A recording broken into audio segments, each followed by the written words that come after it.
चौथा प्रश्न। भगवान, मैं एक युवती के प्रेम में था, वह मुझे धोखा दे गई और किसी और की हो गई। अब मैं जी तो रहा हूं किंतु जीने का कोई रस न रहा, मैं क्या करूं? नगेंद्र, प्रेम में थे या स्त्री पर कब्जा करने की आकांक्षा में थे? क्योंकि तुम्हारी भाषा कहती है कि वह मुझे धोखा दे गई और किसी और की हो गई। प्रेम को इससे क्या फर्क पड़ता है? अगर वह युवती किसी और के साथ ज्यादा सुखी है तो तुम्हें प्रसन्न होना चाहिए, क्योंकि प्रेम तो यही चाहता है कि जिसे हम प्रेम करते हैं वो ज्यादा सुखी हो, वो आनंदित हो। अगर वह युवती तुम्हारे बजाय किसी और के पास ज्यादा आनंदित है तो इसमें रस खो देने का कहां कारण? मगर हम प्रेम वगैरह नहीं करते, प्रेम के नाम पर हम कुछ और करते, कब्जा, मालकियत। तुम पति होना चाहते थे, पति यानी स्वामी, और वो किसी और की हो गई। और मजा यह है कि तुम्हें उससे प्रेम था। तुमने अपने प्रश्न में यह तो बताया नहीं कि उसे भी तुमसे प्रेम था या नहीं। तुमसे होता तो तुम्हारे साथ होती। तुम्हें प्रेम था, इससे जरूरी तो नहीं कि उसे भी प्रेम हो। प्रेम कोई जबरदस्ती तो नहीं। तुम्हें था, ये तुम्हारी मर्जी, और उसे नहीं था तो उसकी भी तो आत्मा है, उसकी भी तो स्वतंत्रता है। अब किसी को किसी से प्रेम हो जाए और दूसरे को प्रत्युत्तर देना ना हो तो कोई जबरदस्ती तो नहीं है। तुम प्रेम करने को स्वतंत्र हो, लेकिन किसी के मालिक होने को स्वतंत्र नहीं हो। तुम किसी के जीवन पर छा जाना चाहो, हावी होना चाहो, यह तो अहंकार है, प्रेम नहीं। प्रेम जानता है स्वतंत्रता देना। खुश हो कि अगर वो कहीं भी है वो प्रसन्न है। यही तो तुम चाहते थे कि वो प्रसन्न हो जाए, लेकिन नहीं, शायद तुम यह नहीं चाहते थे। तुम चाहते थे वो तुम्हारी छाया बन के चले, तुम्हारे अहंकार की तृप्ति हो, वो तुम्हारा आभूषण बने। तुम दुनिया को कह सको कि देखो मैंने इस युवती को जीत लिया। वो तुम्हारी विजय का प्रतीक बने, पताका बने। ये तुम्हारे अहंकार का ही आयोजन था, और अहंकार जहां है वहां प्रेम नहीं है। और शायद इसी अहंकार के कारण वो किसी और की हो गई हो। समझदार रही होगी, अच्छा किया किसी और की हो गई। तुम्हारी होती तुम सताते। तुम्हारा अहंकार बता रहा है कि तुम उसकी छाती पे पत्थर बन के बैठ जाते। अब तुम कह रहे हो अब मैं जी तो रहा हूं किंतु जीने का कोई रस न रहा। युवती को देखा था, उसके पहले जीते थे कि नहीं? तब रस था कि नहीं? तो अब क्या बिगड़ गया? जैसे पहले जीते थे बिना युवती के, युवती को जाना नहीं था तब भी तो जीते थे ना। मेरे पास लोग आके पूछते हैं कि हमें बड़ा डर लगता है कि मरने के बाद क्या होगा। मैं उनसे कहता हूं जन्म के पहले क्या तुम्हें कुछ डर लगता है? तुम थे या नहीं कुछ पता? कहते कुछ पता नहीं। कुछ हर्जा है? नहीं थे तो। मैंने कहा क्या हर्जा, जब पता ही नहीं है, रहे हो या ना रहे हो। तो मैंने कहा बस यही मौत के बाद होगा जो जन्म के पहले था, इसलिए घबराहट क्या है?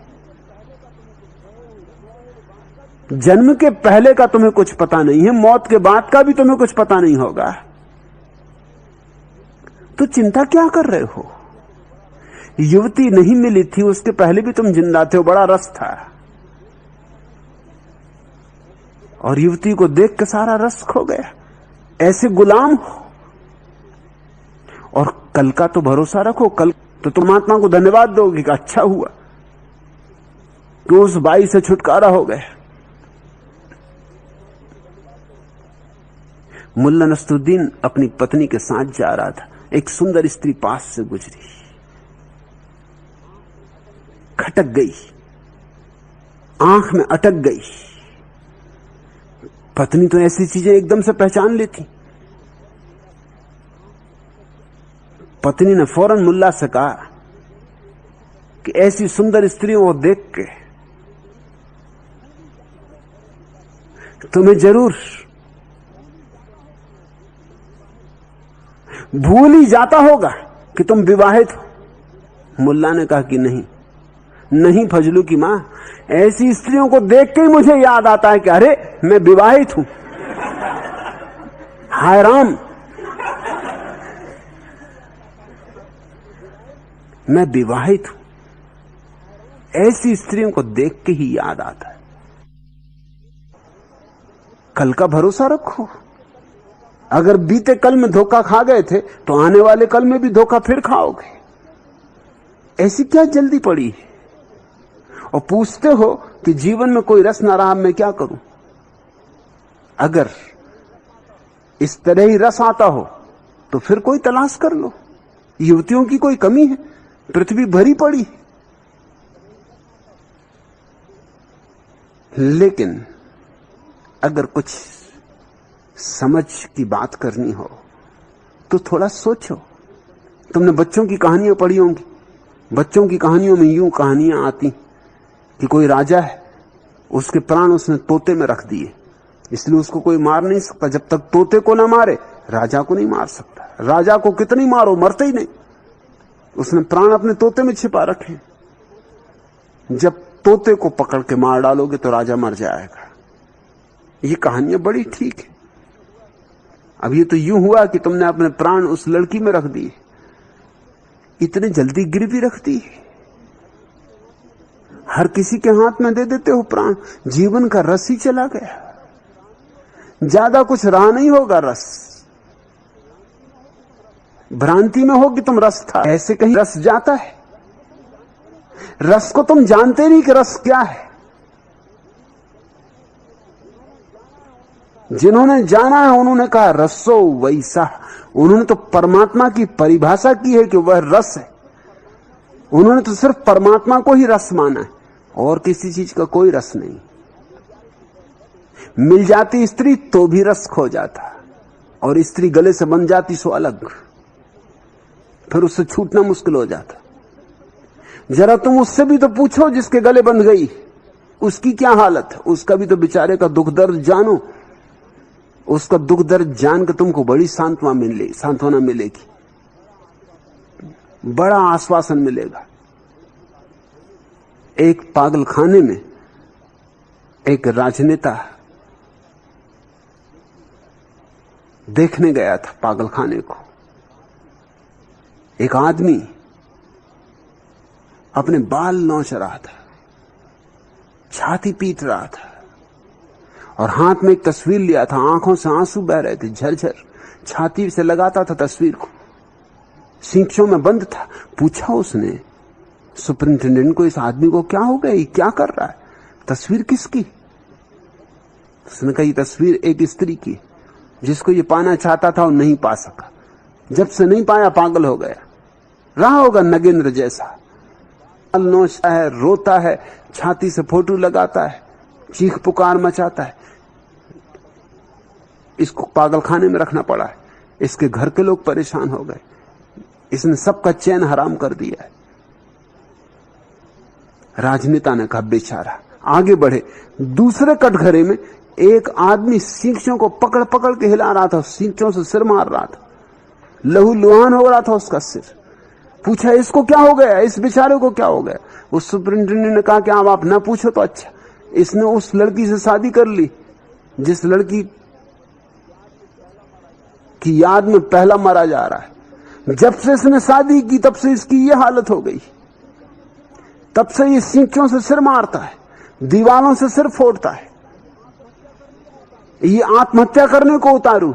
ये आत्महत्या न कर ले इसलिए इसको पागलखाने में रखना पड़ा है। किसको बेचारा कहोगे? वो जिसको नहीं मिली स्त्री वह, या जिसको मिल गई वह? किसके जीवन में रस है? तुम जरा उनको तो देखो जिनको उनकी प्रेयसियां मिल गई हैं, उनको प्रेमी मिल गए हैं। उन पर तो जरा नजर डालो, वहां कहां रस है?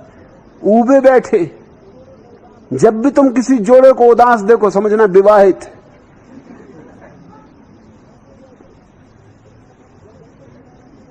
जब भी तुम किसी स्त्री पुरुष को लड़ते देखो समझो विवाहित है, एक दूसरे की गर्दन को दबाते देखो समझो कि विवाहित है।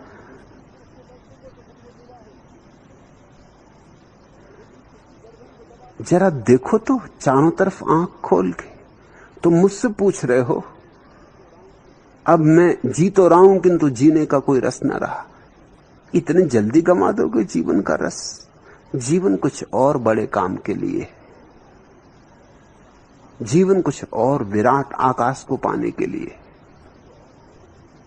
अभी और भी मंजिलें, अभी और भी आसमान। दिल के सहरा में कोई आस का जुगनू भी नहीं। इतना रोया हूं कि अब आंख में आंसू भी नहीं। कासाए दर्द लिए फिरती है गुलशन की हवा, मेरे दामन में तेरे प्यार की खुशबू भी नहीं। छिन गया मेरी निगाहों से भी एहसास जमाल, तेरी तस्वीर में पहला सा वो जादू भी नहीं। मौज दर मौज तेरे गम की सफक खिलती है, मुझे सिलसिलाए रंग पे काबू भी नहीं। दिल वो कम वक्त की धड़के ही चला जाता है, ये अलग बात कि तू जीनते पहलू भी नहीं। ये अजब राह गुजर है कि चट्टाने तो बहुत और सहारे को तेरी याद के बाजू भी नहीं। जल्दी ही भूल जाओगे, फिर उलझोगे और भूल जाओगे। अभी लगता है कि दिल के सहरा में कोई आस का जुगनू भी नहीं। इतना रोया हूं कि अब आंख में आंसू भी नहीं। लेकिन ये सब रोना धोना, ये आशाओं का बुझ जाना, ये जुगनुओं का भी खो जाना ज्यादा देर नहीं टिकेगा। आदमी भ्रम पालने में बड़ा कुशल है। जरा रुको, फिर भ्रम पालोगे। एक भ्रम टूटता नहीं कि दूसरा भ्रम हम पैदा कर लेते। फिर से रस की धार बहने लगी, हालांकि वो रस की धार बिल्कुल झूठी। रस धार तो बहती है सिर्फ उसके जीवन में जो परमात्मा के प्रेम से भर जाता है। इन छोटे मोटे प्रेमों में प्रेम नहीं है, आसक्तियां हैं, प्रेम के धोखे हैं। प्रेम केवल शब्द है, प्यारा शब्द, लेकिन शब्द को उघाड़ कर देखो तो भीतर कुछ भी नहीं, कोई अर्थ नहीं, कोई गौरव नहीं, कोई गरिमा नहीं, कोई काव्य नहीं, कोई संगीत नहीं। अब तलक मुझसे किसी पर भी नहीं गुजरी।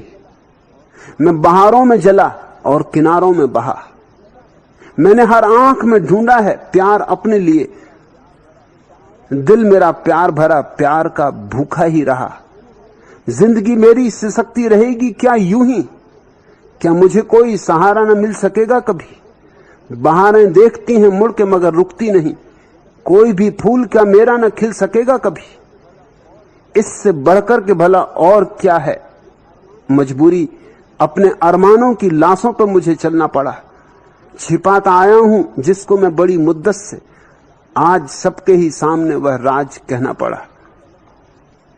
अब तलक मुझसे किसी पर भी नहीं गुजरी। मैं बहारों में जला और किनारों में बहा। मैंने हर आंख में ढूंढा है प्यार अपने लिए। दिल मेरा प्यार भरा प्यार का भूखा ही रहा। इस जगत में तुम अगर प्रेम को खोज रहे हो तो ये ऐसा ही है जैसे कोई रेस से तेल को निचोड़ने की कोशिश कर रहा हो जो नहीं है वहां। तुम किससे प्रेम मांग रहे हो? ये भी तो देखो कि तुम जिससे प्रेम मांग रहे हो वो भी तुमसे प्रेम मांग रहा है। न उसके पास है न तुम्हारे पास है। यहां हर कोई हर किसी से मांग रहा है और सब भिखमंगे। तुम भी चाहते हो दूसरा प्रेम दे और दूसरा भी चाहता है कि तुम प्रेम दो, और दोनों को इसकी फिक्र नहीं कि है भी किसी के पास जो दे दे। पहले होना तो चाहिए, देने के पहले होना चाहिए। इसलिए तो यहां हर व्यक्ति हारा हुआ है, थका हुआ है, परेशान है, पीड़ित। कोई तुम ही नहीं। समझो इस मौके को चूको मत। बड़ी कृपा की उस युवती ने जो किसी और की हो गई। तुम पे उसकी दया है, अनुकंपा है, उसने बड़ा प्रेम जतलाया तुम्हारे प्रति, एक अवसर दिया तुम्हें देखने का। तुम मांग रहे थे प्रेम, मगर तुम्हारे पास है। जिसके पास है वह मांगता नहीं, वह देता है। और जिसके पास नहीं है वो मांगता है। और किससे मांग रहे हो? जिसके पास हो उससे मांगो। और प्रेम का झरना किसके पास होता है? जिसके पास ध्यान, उसके पास प्रेम। बिना ध्यान के प्रेम नहीं। ध्यान की छाया है प्रेम, ध्यान का फूल है प्रेम। बुद्धों के पास प्रेम होता है, उनसे मांगो। मत मांगो तो भी वो देते। झोली फैलाओ, मत फैलाओ तो भी बरस जाते। जहां रोशनी है वहां जाओगे तो रोशनी तुम पे पड़ेगी। तुम्हारे मांगने न मांगने का सवाल नहीं। फूल खिलेगा, उसके पास से गुजरोगे, गंध मिलेगी। मांगने न मांगने का कोई सवाल ही नहीं। लेकिन इस जगत में बड़ी अजीब हालत चल रही। भिकमंगे भिकमंगों के सामने भिक्षा पात्र लिए खड़े कि कुछ दे दो बाबा, कुछ मिल जाए। और दूसरा भी मांग रहा है, और दोनों इस भ्रांति में है कि दूसरे के पास होगा, किसी के पास नहीं। सिर्फ उन थोड़े से लोगों के पास प्रेम होता है जिन्होंने ध्यान की अंतिम गहराइयां छुई। प्रेम परिणाम है ध्यान का। और मजा ये कि ध्यानी किसी से प्रेम नहीं मांगता, देता है, सिर्फ देता है, मांगता ही नहीं। और ये भी तुम समझ लेना, ये जीवन का महागणित कि जो देता है उसे बहुत मिलता है, हालांकि वो मांगता नहीं। वो छांट छांट के भी नहीं देता, वो सिर्फ बांटते ही रहता है। और उस पर बहुत बरसता है, आकाश से बरसता है, बादलों से बरसता है, चांतारों से बरसता है। परमात्मा उसे चारों तरफ से भर देता है। वो लुटाए चला जाता है, परमात्मा उसे दिए चला जाता है।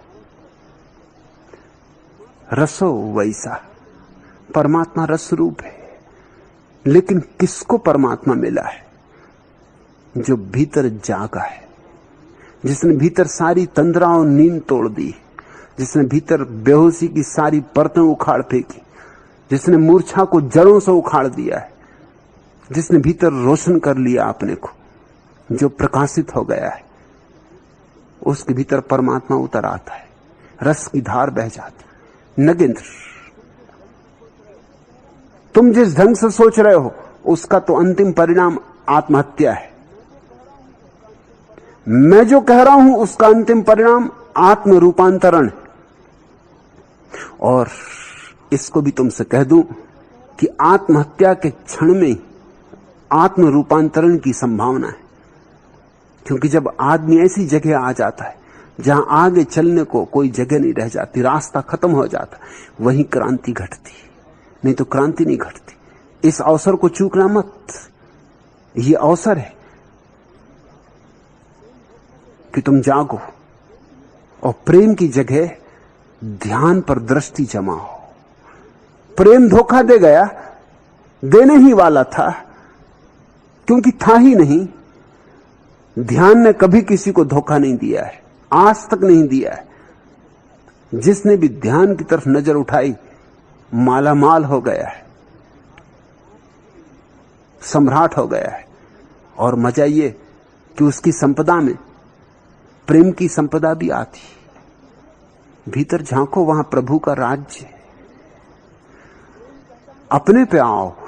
प्रेम कहता है दूसरे को पकड़ो, ध्यान कहता है अपने को पकड़ो। इसलिए ऊपर से तो प्रेम और ध्यान के रास्ते बिल्कुल विपरीत मालूम पड़ते हैं, और हैं भी विपरीत। तुम्हारे प्रेम से तो ध्यान का रास्ता बिल्कुल विपरीत है। अब तुम्हारी नजर उस युवती पे अटकी, दूसरे पे अटकी, ये भी कोई बात हुई? पहले अपने को तो खोज लो, फिर दूसरे की तलाश में जाना। और मैं तुमसे कहता हूं कि तुम अपने को खोज लो तो दूसरे तुम्हारी तलाश में आएंगे। तुम्हें कहीं किसी की तलाश में जाना ना पड़ेगा।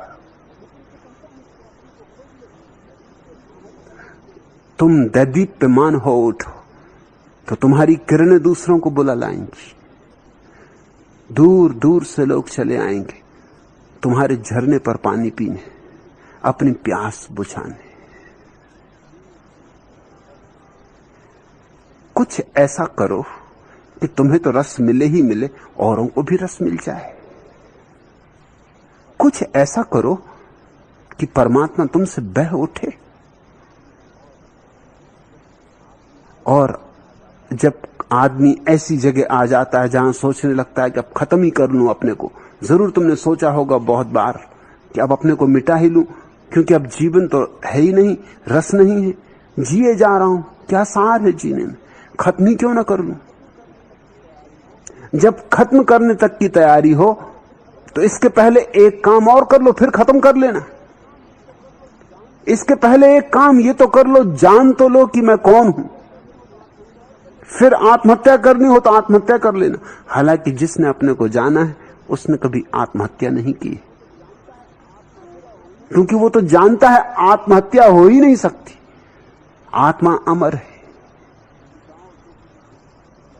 मिटाओ तो भी मिट नहीं सकती, जलाओ तो भी जल नहीं सकती। और इस शाश्वत को पहचानते ही अपूर्व घटनाएं घटती हैं, चमत्कार घटते, जादू जीवन में आ जाता है। तुम मिट्टी छुओगे और सोना हो जाएगी, तुम कांटा छुओगे और फूल हो जाएगा। ये सारा अस्तित्व परमात्मा से जगमगा उठता है। तुम जगमगा जाओ भीतर, बाहर दिए ही दिए जल जाते हैं, जल ही रहे, सिर्फ तुम अंधे हो इसलिए दिखाई नहीं पड़ रहे। और चारों तरफ से रस तुम्हारी तरफ बहने लगता है, तुम बहो फिर देखो। ये संकट की घड़ी, इसका उपयोग कर लो। मेरे हिसाब से संकट की घड़ियां बड़े सौभाग्य की घड़ियां होती। समझदार उनको वरदान बना लेते हैं, ना समझ उनको अभिशाप। सब तुम पर निर्भर है। आज इतना है।